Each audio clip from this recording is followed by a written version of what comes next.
Ladies and gentlemen, we're here, we're bigger than ever, and we have something very important to talk about at this holiday time, Jeff. Are you referring to the fabulous Stollen I made over the weekend? I am not referring to the Stollen, and whether or not it was left on a windowsill and actually stolen.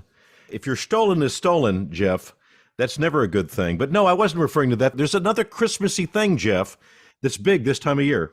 Are you referring to the endless amount of Christmas movies? It's a parade. It's a parade of Christmas movies. A cavalcade of holiday cheer. How do we know which one to consume, Jeff? What possible source of information? If only there were a podcast, like a somewhat humorous podcast involving that's related to pickleball and holiday movies. If there's some way we could and maybe tuna fish salad sandwiches at one point. If only there were a podcast like that that could discuss holiday movies in some significant way. I think you're onto something. We should pursue just that. Dirty deeds, triggered tirades, busybodies, and missing cats.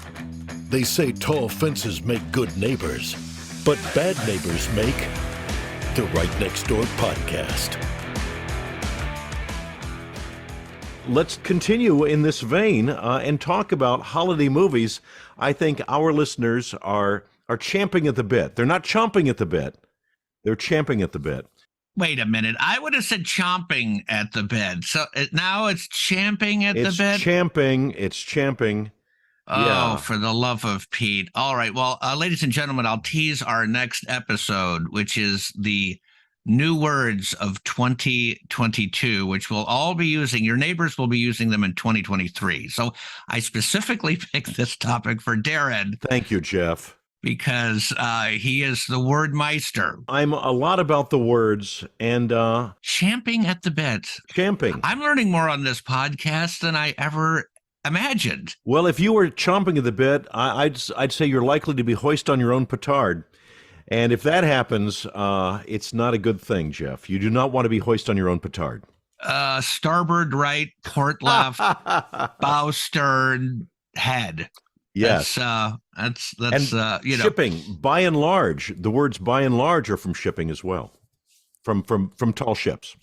Well, let's save that for the next show because we've got some fascinating new words. But given that we're in the holiday season, we're in the holiday mood. Yeah. We're watching holiday pictures on our various streaming and broadcast television outlets.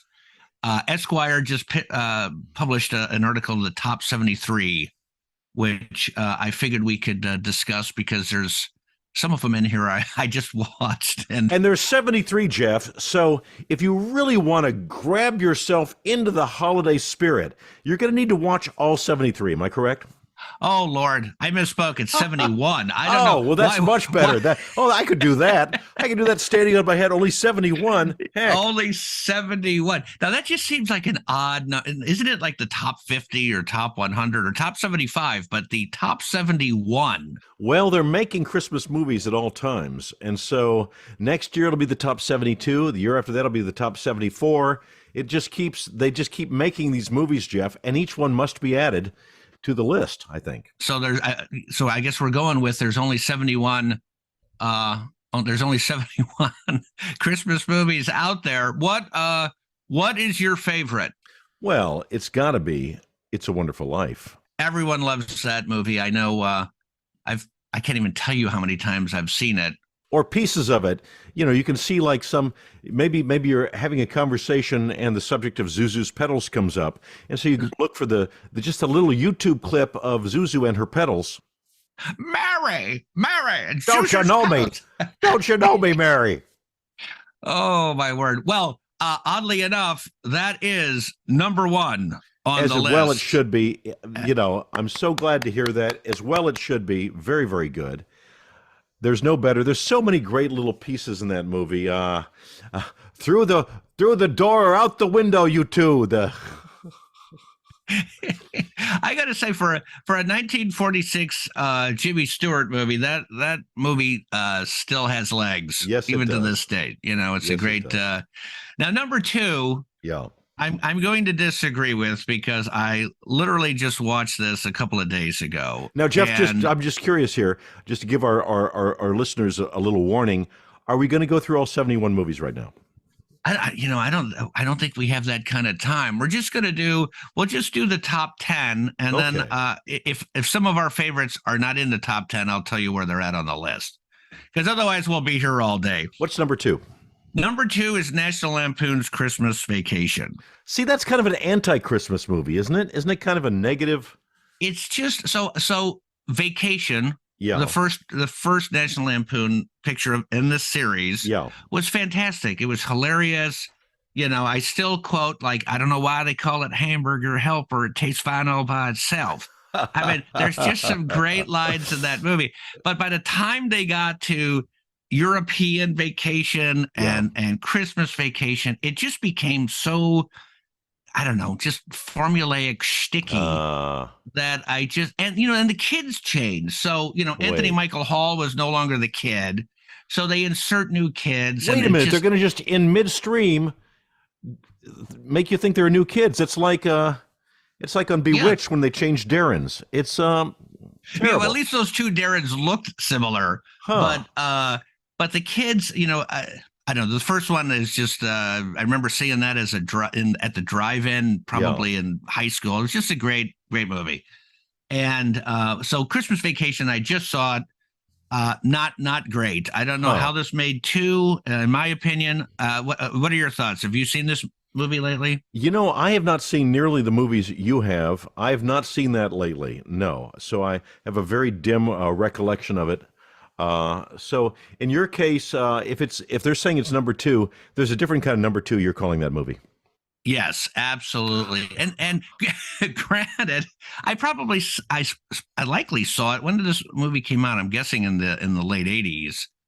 So I probably thought it was, a B- or a C+ when I originally saw it. Now I'm just like, okay, I literally couldn't even get through it. I watched about 40 minutes of it. I'm like, okay, I'm all done. No, thank you. No, thank you. Moving on, other great movies to see on the list of 71. No need to suffer through, this one. But so number 3, this one's a favorite in our house, A Christmas Story. Oh, with the famous line, "You'll shoot your eye out." Yes. That's a classic. That's absolutely great classic. Wonderful classic movie. And from 83, I always thought this movie was way older than 1983. Probably because it's set in the 50s. It has vintage qualities to it. And, who among us haven't licked that frozen pole, Jeff? I actually did that in Really? the second grade. No. Oh, boy. I was duped into that scenario. Did you need a friend to urinate on your tongue to remove it? That's supposed to be the way to do it. All right, if you're eating or anything, you might want to just cover your ears for the next 15 seconds. I literally had to rip my tongue off of the. You know what it was? It was on one of those chain link fence posts. Yeah. And I don't know how I got duped into it. I was really young. I want to say I was like first or second grade. Oh man! And I remember coming home.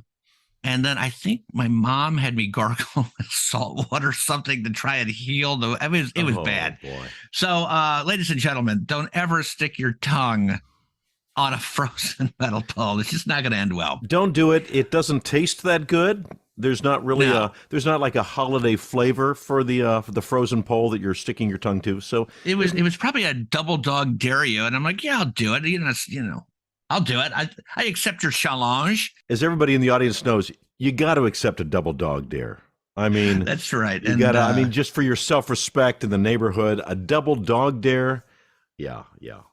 You got to do it. So I'm guessing the guy that whoever wrote the screenplay for this, probably the same exact thing probably happened to him or her, because that's how it ended up in the movie. But in any event, this is such a great movie. Now, I will say, I think you and I talked about it, or maybe we had discussed this last week.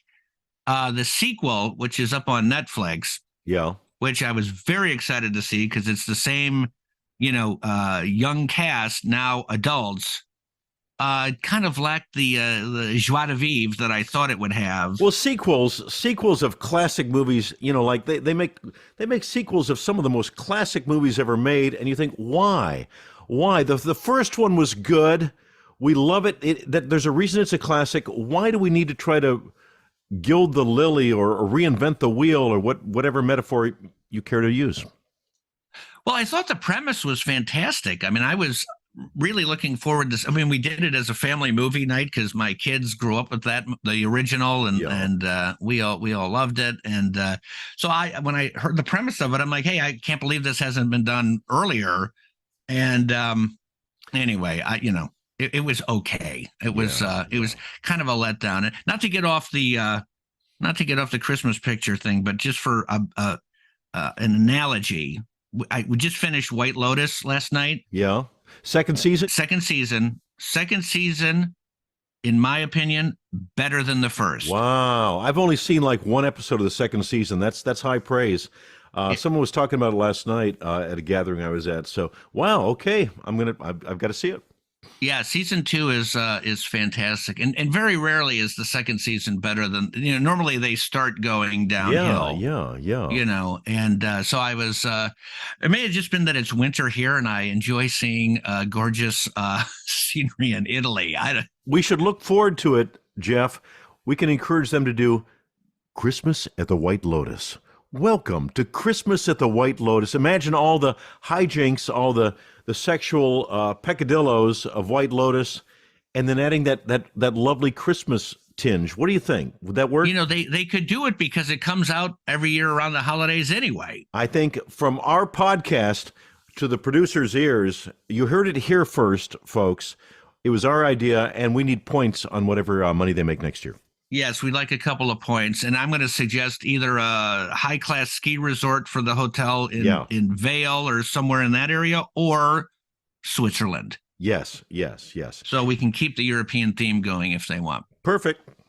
All right, so number 4, I actually like this movie a lot, White Christmas with Bing and Danny Kaye. I'm dreaming of a white Christmas. Back when they dressed to impress. Der Bingle. Yeah, that's a good one. Home Alone is number 5. That's actually in my top 3. Home Alone. Yeah. I've you always like to see. Well, we've talked about Christmas criminals on this podcast, so we are all about them being punished with extreme prejudice. Right. That was. And it's just there's so many great scenes in that movie as well. So and a fun fact, my sister was she wasn't even an extra, she was part of central casting. She's in the scene where he runs out of the pharmacy with the toothbrush. And the first person you see, he runs past my sister, but it happens so fast that even if you stop frame it, you can barely just catch her hair. Obviously, she was playing hooky from school that day because that was shot on a school day.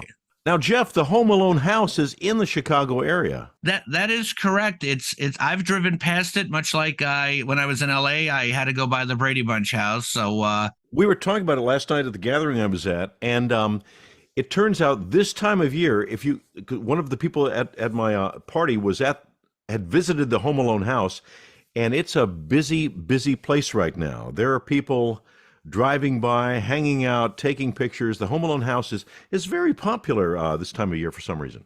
Yeah, and I think I read somewhere that the owners, because it sold about a year or two ago, there was new owners that bought it, and they put up a fence. They did the same thing at the Brady Bunch house because people are just, walking up to the front door and taking selfies and stuff, which has got to be annoying. The Planes, Trains, and Automobile house, also within probably a mile or two of the Home Alone house, which I've also seen. I actually was standing on the lawn next to John Hughes when they filmed the scene of Steve Martin and John Candy with the trunk coming up the street. At the very end of the movie, Holy into mackerel. the house. That's impressive. Wow. It was not real snow, ladies and gentlemen. It was foamy stuff.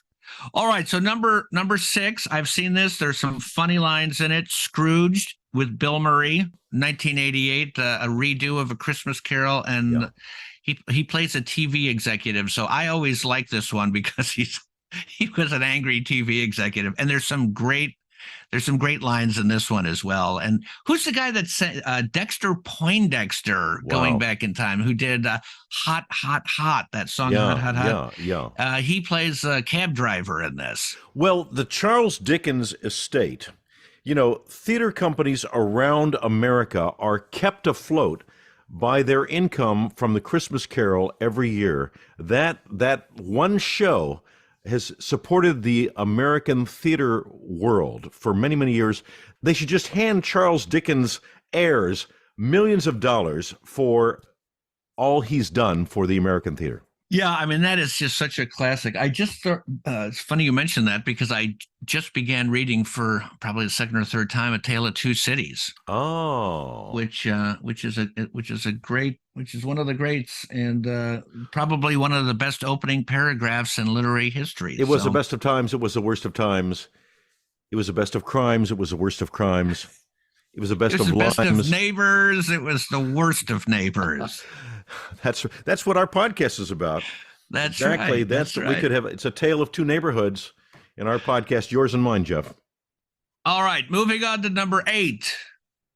One Billy Bob Thornton in Bad Santa. Yeah. Oh my God. One of the funniest movies ever. I still can't believe we're on 8. I can't believe we haven't reached Elf yet, which is one of my top 3. So I don't know how Bad Santa beats Elf.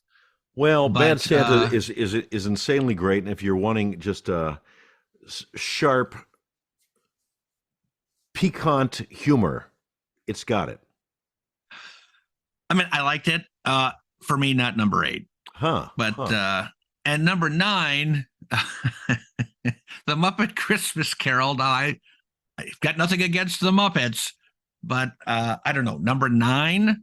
Well, I mean, the head Muppet, Kermit, is green, Jeff. So if you have your lead character of a franchise being green, come on, that's Christmas. That's all you need. Oh boy, oh boy, oh boy. The Number Christmas, 10, we finally get to a good one at number 10 with speaking of Charles Dickens, A Christmas Carol. The classic one. 1951. Yep. Okay. Yep. The really old classic with the Boy, what day is it? What day is it, boy? Why, it's Christmas, sir. It's Christmas. Now here's all right. So 11 is Nightmare Before Christmas, which it's okay. That's another one. We're still not at Elf. I don't know where Elf is. The Apartment is number 12. That's strange. Now, it's strange because I love this movie. Yeah, Jack Lemmon, Shirley MacLaine. Yep, a Billy Wilder classic. And the only thing I can think of is, if memory serves, is possibly there's some discussion that they're going away for the holidays or something. I can't remember the premise of the movie. It's been too long since I've seen it. There's so many movies that take place in December or whatever. I mean, does it really make it a Christmas movie? Yeah, I don't know. Well, I mean, people think Die Hard's a Christmas movie because if it's released at Christmas, doesn't mean it's a Christmas movie. Well, there's so many movies that are released at Christmas to try to take advantage of the holiday thing. So are all those movies, that horde of movies that's released around the holidays, they can't all be Christmas movies, Jeff? They cannot. So at 13, we finally get to Elf at 13. Okay. So if I was the Esquire writer on this, I would have a drastically different list, because I don't know how. Well, we'll see what happens with our podcast, Jeff. If we get a lot more popular, the Right Next Door podcast list will be rising to the top of people's interest and appreciation. And then you can have your own list. You can make Elf number 1 if you like.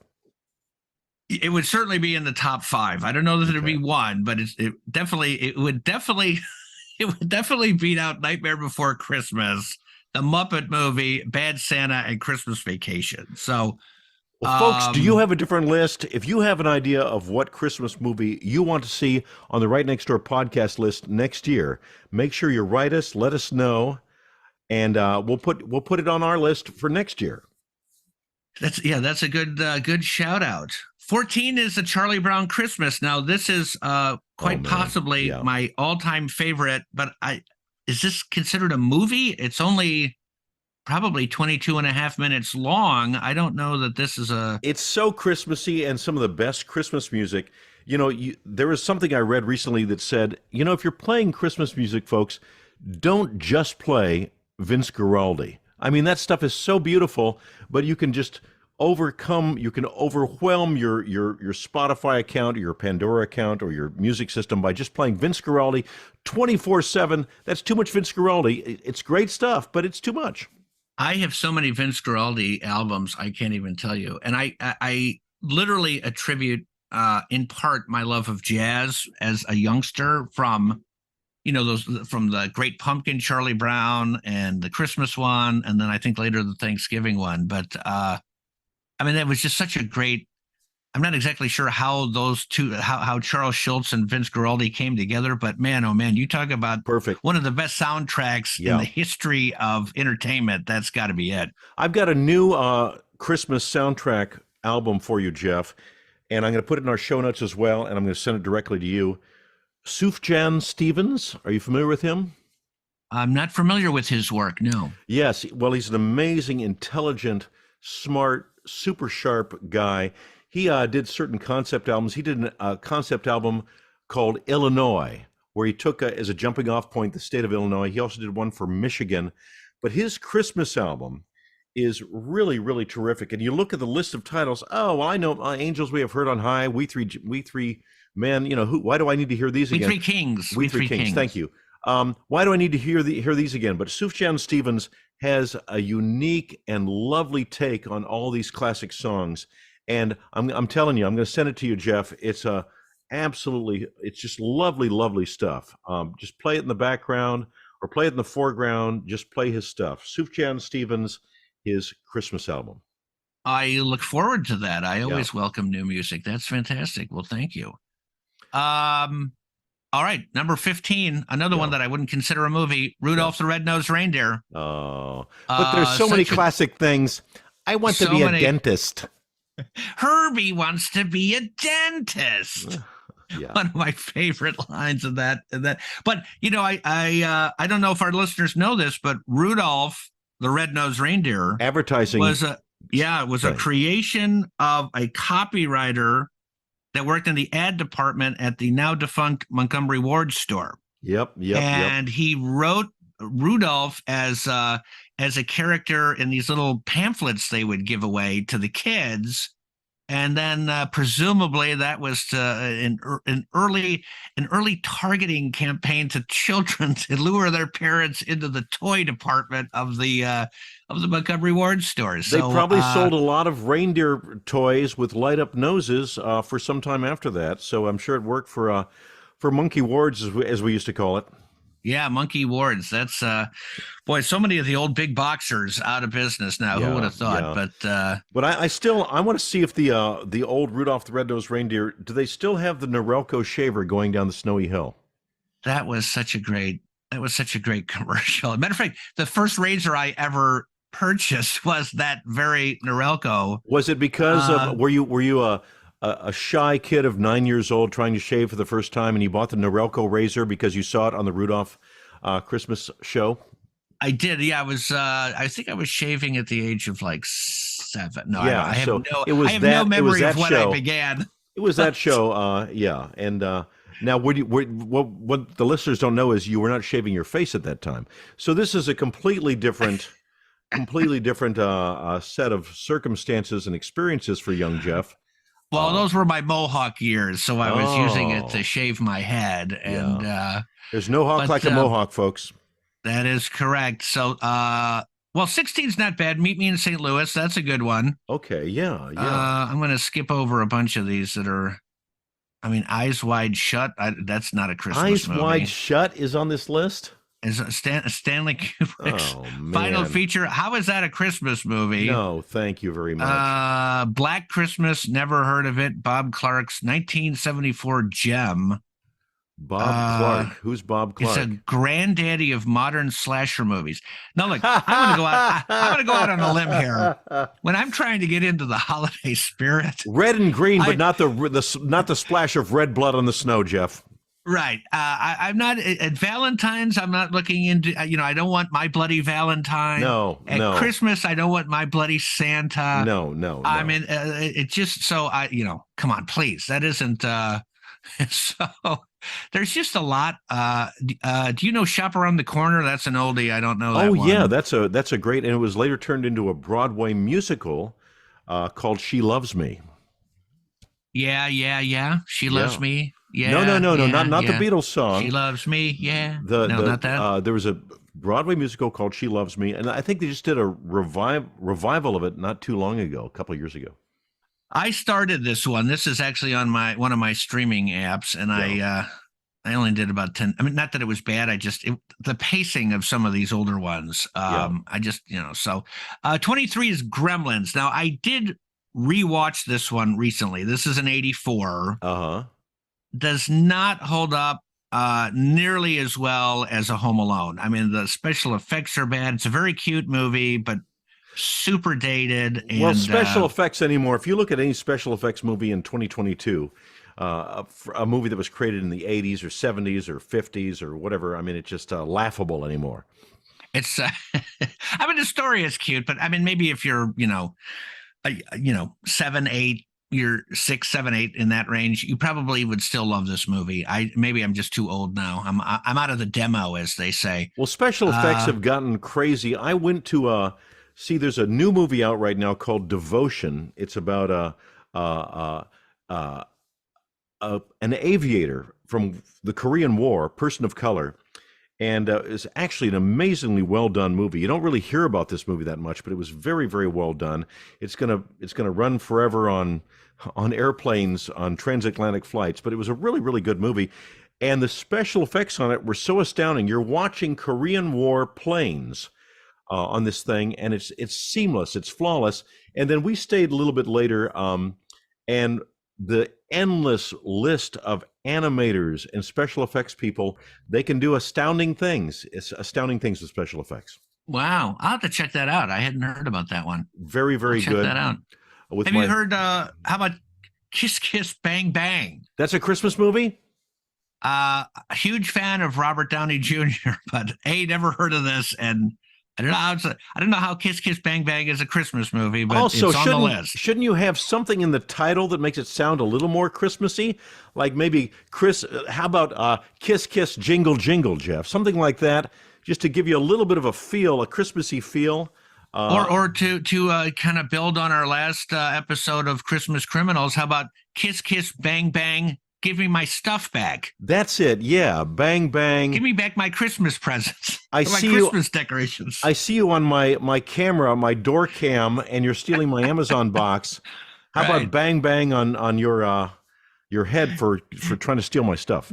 Bang Bang, give me back my Christmas present. Or here's the next one: while you were sleeping under the Christmas tree. Yes, there's got to be a Christmassy way to spin these things, Jeff. Yeah, maybe we don't have to change the list. We just have to change the title. Now, number 6, I mentioned this earlier, Die Hard is on the Christmas list. So this should be Die Hard for a good Christmas tree. Die Hard with extreme holiday wonder.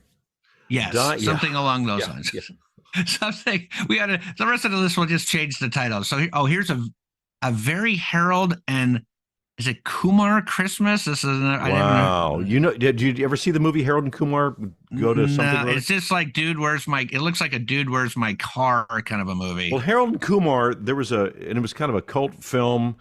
They played it on college campuses. A couple of young guys. Yeah. One Asian guy, one Indian guy, but so they did a Christmas version of Harold and Kumar. Very interesting. John and Cal. Oh, see, I wasn't that far off. John and Cal, stoner buddies, find themselves at odds after the latter destroys their Christmas tree, leading to an all-night adventure of holiday madness in the best of the duo's big screen outing. So this must be a franchise. Oh yeah, it's definitely a franchise. Oh, well, I apparently have missed the entire train. So speaking of trains, Darren, let's get on the Polar Express of holiday cheer and spread goodwill to all. And I hope you have a joyous holiday season. I hope you do as well, Jeff. You have such a lovely family. You deserve all the best this season and all seasons. And I have been to your home when it was decorated for the holidays, and it's so beautiful. Your lovely wife does such a wonderful job, and I'm sure you chip in as well. chip in, but she is the mastermind for sure. So thank you, very kind of you to say that, and I will see you next week, my friend. I'll see you next week, and save me some Stollen. If there's any left, I already plowed through 2/3 of it, but I will. If nothing else, I'll make you a fresh one. Oh, that's good. You can make me a New Year's Stollen. A New Year's Stollen, you got it. I'll look forward to it. You have a neighbor who's driving you crazy. Tell us about it. Right Next Door Podcast at gmail.com. The Right Next Door Podcast is an unscripted production of Eversharp Media, which takes a satirical look at local news coverage and social media. The material, views, and opinions expressed are not necessarily those of the talent, guests, or the production company. Celebrity voices impersonated, including this one.